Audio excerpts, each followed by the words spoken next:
गायक रघुबीर सिंह, गायक रघुबीर सिंह, डीजे रघुबीर बाबू, डीजे रघुबीर बाबू।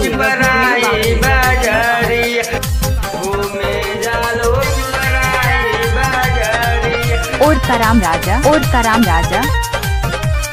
घूमे जालो पिपराई बाजारी के कारा से लड़ल बना जरिया।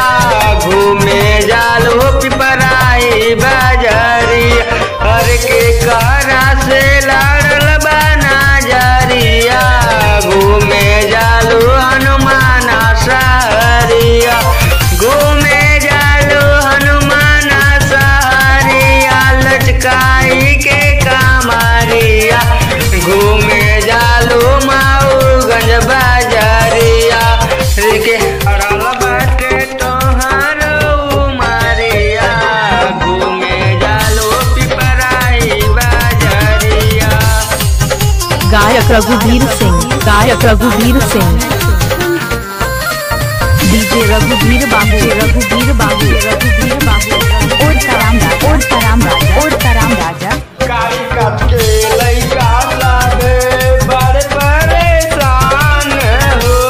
जहिया से कैले बड़ू भोगा में पान हो।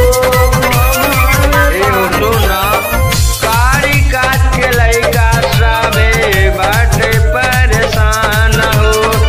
जहिया से कैले बड़ू भोगा में पान हो, पान हो। ढील होला टेंगराई के बाजारिया।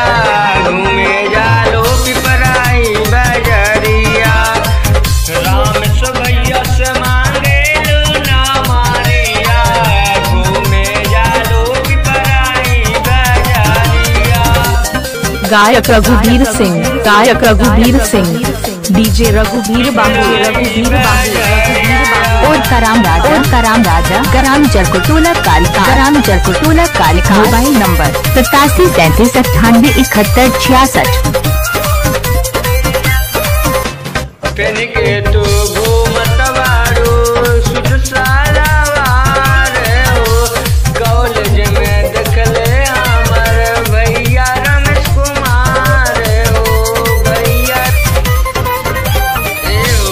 पेन के तो घूमत बाड़ू सुध सालावार हो। कॉलेज में देखले हमर भैया रमेश कुमार हो। यादव महेश के बोलावे लो बाजारिया। घूमे जालो पिपराई सारिया हर के कारा से लड़ल बना जारिया।